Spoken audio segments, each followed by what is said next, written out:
We continue to celebrate Mike Weir's historic 2003 victory at the Masters. We all know, every golf fan in this country of Canada knows where they were when that final putt went in. My guest right now had the best seat in the house. He's currently on the bag for 2019 U.S. Open champion Gary Woodland. Please welcome Brennan Little. Brennan, how are you? I'm great, thanks. Thanks for having me. Yeah, thanks for taking a few minutes to kind of stroll down memory lane. 20 years, man. The time just flies, doesn't it? Seems like yesterday. Yeah, it sure does. I mean, I don't know about seems like yesterday, but it was quite a week, to be honest with you, and quite a game changer for Mike, myself, and all of Canadian golf, to be honest. Yeah, it was really kind of the coming out party for Canadian golf. Absolutely. The first Canadian man to win a major, the first lefty to win the green jacket. A lot of firsts that day, and you had, like I say, you had a ringside seat for it, and we're gonna get some of your memories of that day. Now going in, Mike was already having a pretty good season. He'd already won twice, so confidence level was high for you guys going in. Yeah, he had really played well that year. Yeah, he was kind of on the uptick going into the year, and that he'd won a couple times earlier, and he'd played well in some majors, so his game was in good form. Obviously, you don't know, given that week or any week, for instance, how you're going to play. I mean, a lot of it comes down to short game and getting some bounces in order to win. But yeah, his game was in really good form coming in. Yeah, so Friday's a washout. Everything gets played a lot of holes on. Sorry, Thursday was the washout. Played a lot of holes on the Friday. A bit of an up and down couple of days for Mike. He's in the lead, and then he starts the final round, 2 shots back of Jeff Maggard. What was said that morning? Mike and I never really discussed too much about what was said. I think we both knew that even if you're 2 up or 2 back, you're kind of doing the same thing, right? You have to play your own game. Unlike other sports, prevent defense, or in hockey, you send 4 guys back and 1 guy deep. You can't really do it in golf. You never know when someone's going to go out and shoot 64, especially Augusta on the back 9. There's just so many good opportunities. So you have to kind of get your way into the back 9. And then obviously if you need to try to go for the par 5s, or you need to play a little more conservatively, you do it. But, it's just one of those things. You just have to stay in the moment, play your game, and obviously he did that. And Maggard made double or triple on 3, which backed up, and you just got to get into that back 9. How do you avoid when Jeff Maggard is having his troubles out there? How do you avoid that influencing what you guys do? Well, he was just one guy, and Yeah. Obviously we knew there was going to be more. If you look, there's leaderboards all over there. And at the same time, I mean, Augusta's just a tricky golf course, and you have to just keep playing. I mean, it's not like you can really do much different. If you have to be aggressive on the last 4, 5, 6 holes, you can do it. But especially when it happened to Maggard on the 3rd hole, I mean, you got to just keep plugging away, trying to make your pars, get your birdies when you can, and get it up and down if you have to. So it has an influence, but not really. At the end of the day, I mean, you got to play your own game. Golf's just that's the way golf is. So Mike is out there. He's just draining clutch putt after clutch putt. Every 6-footer's going in. Every 8-footer's going in, either to save par or to make birdie. All the while Mike is doing that, Len Matisse is playing out of his mind with the round of his life. How much did you guys know about that when you guys were out there? Speaking for myself, I'm not sure. He was probably an hour and a half ahead of us. Yeah. It was around 12 or 13 when I think he finished. I'm not exactly sure when he posted, but he was well ahead. So that kind of gave you a pretty good indication of what you needed, because that score was posted. So from there, that's when things can change a little bit, because we know, I think he had to make 2 birdies, Mike. He was 2 behind when Len got done. So that's when things can change a little bit, and you realize you got to make some birdies and be a little more aggressive. As a caddy, do you like knowing exactly where you are on the leaderboard, or would you rather just keep your head down and just continue to play your own game? No, I always like to know. Yeah. I think if it all depends on the player you're working for. Personally, I like to know.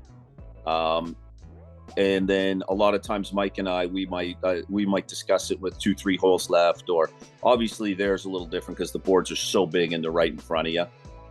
You know, a lot of guys say they don't look at the boards, but it's pretty hard at Augusta to not see them, unless if you're human, you know, it's just your eyes will take you there. I'm sure, but yeah, no, I always like to know, and I think that, you know, it has an effect on how your play and your game is coming in. Yeah. So Mike makes that another of his many clutch putts on 18 to force the playoff.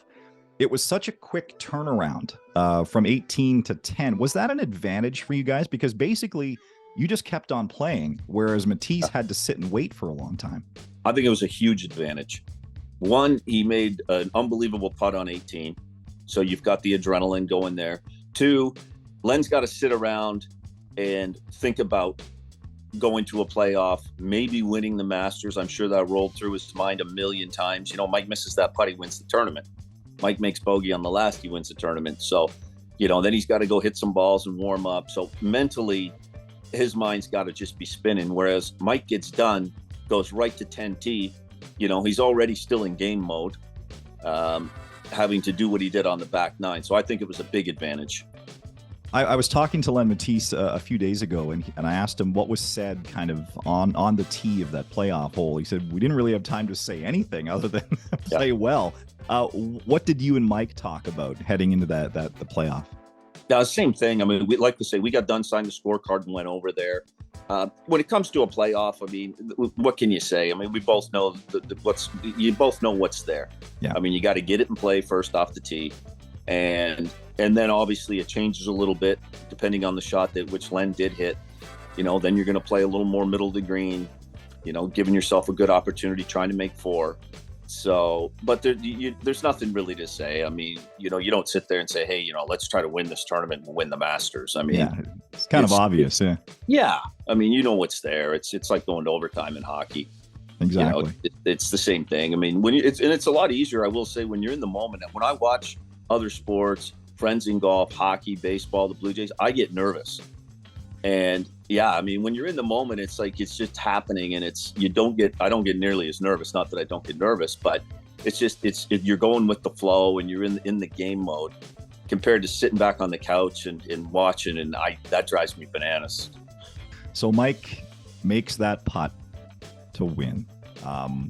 Take me back to your emotions at that time. Can you even remember what you were thinking? Yeah, you can remember. I think at the same time, it takes a while to sink in, right? You have such a high just thinking about it. And, you know, and it's not only for myself and for Mike, but for the country, you know, being a Canadian and winning. And I grew up in Toronto and was around George a lot, Ben Kern. And, you know, obviously they didn't win, but they were big influences, and they really helped a lot of the junior golf in Canada. And, you know, it's just a great feeling. I mean, I've had lucky enough to do it again in 19 with Gary, but yeah, it's just, it's an awesome feeling. And, you know, for Mike, it was great because he's always been kind of an underdog, and you would think that's probably one of the last tournaments as far as length and ball striking. But, you know, I guess at the end of the day, it comes down to short game and making putts. And he obviously had one of the best short games in the world at the time. Yeah. So it made sense. But yeah, it was unbelievable. And it's one of those things, it takes a while to set in. Now, there's a great story. Tell me if this is true or not. While Mike is in Butler Cabin celebrating, you kind of ditched that scene and did something else. What did you do? Well, I did. What happened is that I was talking to his agent at the time. And obviously when they got done, it was kind of a whirlwind. Mike got taken away. And, you know, I didn't realize at the time that you went into the Butler to have dinner with the members. And I had talked to Kevin at the time, and I said, he's doing media, and Mike had a house. I had a house with a couple other caddies. And in the old days, we used to park right down number 2, not where we park now. And so I'd gone back to the caddy room, and we sat around, and I said to the guys, you know, they're like, you better get your car. I didn't know what I was doing if I was going to Toronto. I had a flight first thing in the morning out of Atlanta. So they said, go get your car. So a buddy of mine, Mark Cheney, who caddied for couples, I don't know if he was caddying for couples then, but he caddies for couples now. we ended up grabbing Mike's clubs, and he, you know, he said, we'll meet you back at the house, and kind of dropped it halfway up, and I played it left-handed. So, how'd you do? Birdie, bogey? 4, actually, from halfway up the hole, bottom of the hill. Which Nice. was pretty good. Yeah, that's not bad. That's not bad.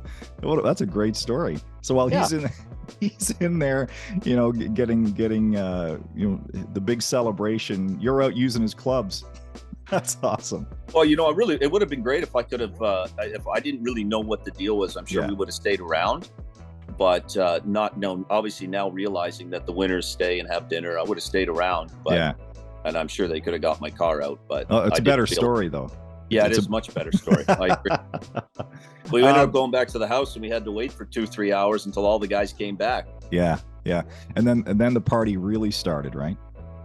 Yeah, it started and lasted for a few days. Yeah, I'll bet. We ended up going to Toronto and then back, and it was good time. Just a whirlwind, man. So Mike gets the green jacket for winning the Masters. I've always been curious, what does the caddy get for winning the Masters? Obviously, when you win a tournament, you take the flag. Yeah.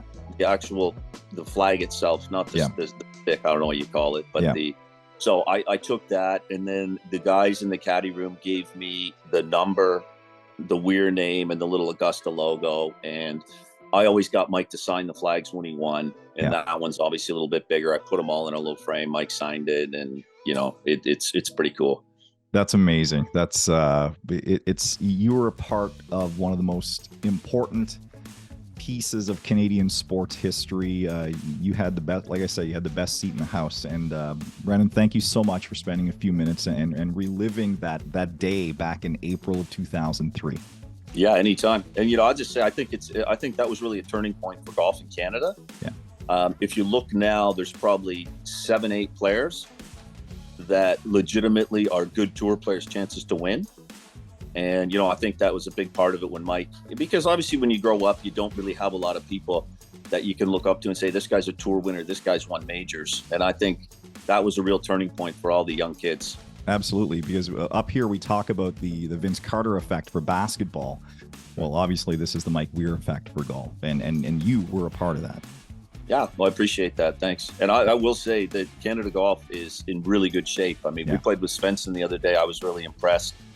Hadwin, Connors, Taylor. I mean, it goes on and on. Pendrith. Yeah. I mean, they're stacked right now. Yeah, they just keep coming. And it's great. And that day was kind of the linchpin for all of that, for sure. Yeah. Brennan, thanks again, man. I appreciate everything. Thank you. Hey, you're welcome. Anytime. Thanks. Take care.